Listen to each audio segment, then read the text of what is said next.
अस्सलाम वालेकुम। कैसे हो बच्चों? आशा करती हूँ आप सब ठीक होंगे। बच्चों, आज हम कक्षा 4 के लिए कौन सा पाठ देख रहे हैं? आज हम 9वां पाठ वीरांगना रानी चेन्नम्मा। क्या है पाठ का नाम?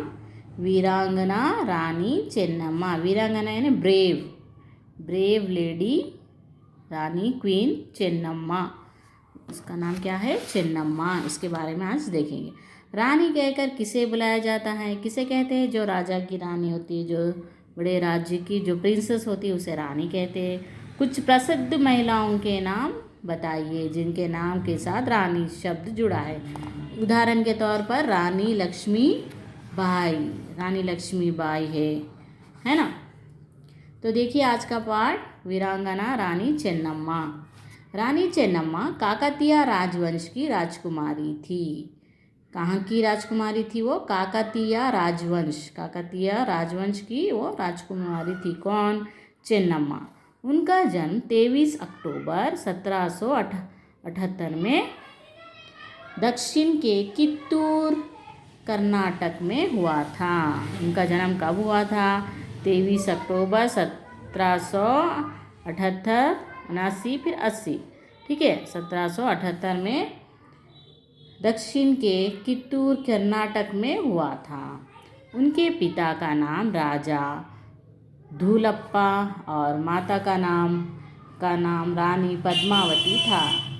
चेन्नम्मा का जन्म 23 अक्टूबर को हुआ था और वो दक्षिण के कित्तूर कर्नाटक में पैदा हुई थी। और उनके पिता का नाम क्या था? धूलप्पा था और माता का नाम पद्मावती था।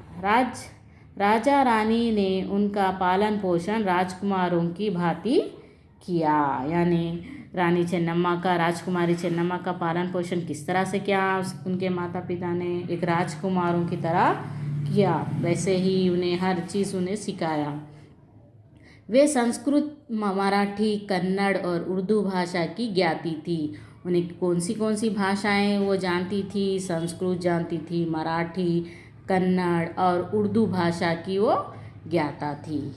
वे अस्त्र शस्त्र चलाने और युद्ध कला में भी निपुण थी। यानी वो ये सब भाषाएं भी सीखी थी, संस्कृत, मराठी, कन्नड़ और उर्दू भाषा की ज्ञाती थी। और वे अस्त्र शस्त्र भी चलाती थी, यानी तलवारबाजी भी उसे आता था और युद्ध लड़ने की कला भी में भी वो निपुण थी, यानी परफेक्ट थी सीख कर। चेन्नम्मा का विवाह कित्तूर के राजा मल्सरज के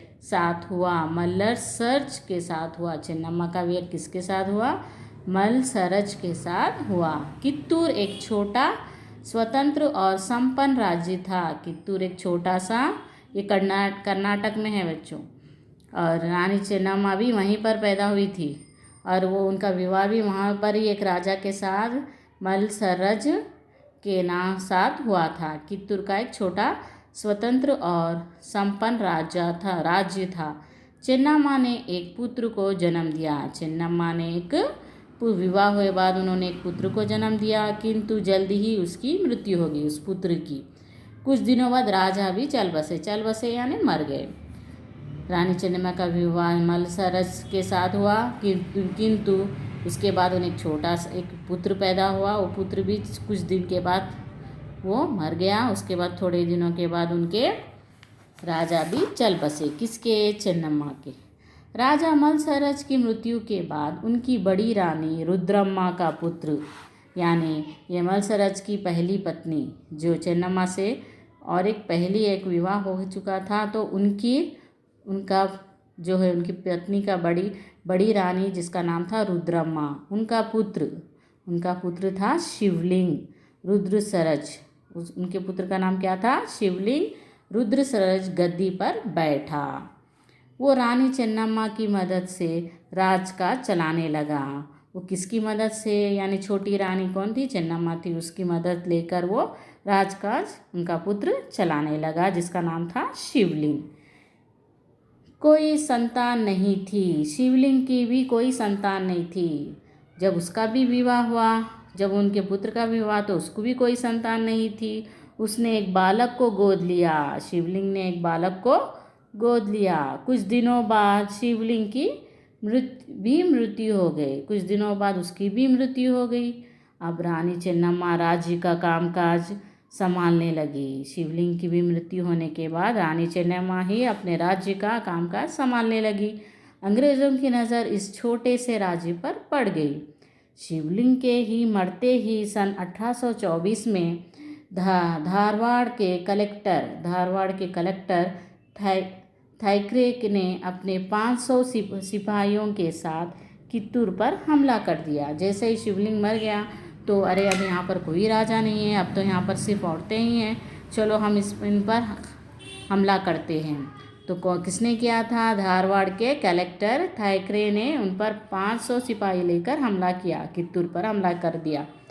रानी चेन्नम्मा के सैनिकों ने थाइक्रे को खदेड़ दिया, यानी हरा दिया। वो अकेले ही अंग्रेज़ों के ऊपर भारी पड़ी। सचमुच ही वीरांगना थी रानी चेन्नम्मा। ठीक है, ये था पाठ वीरांगना रानी चेन्नम्मा। ठीक है बच्चों, अगला हम बाद में देखेंगे अगली कक्षा में। धन्यवाद।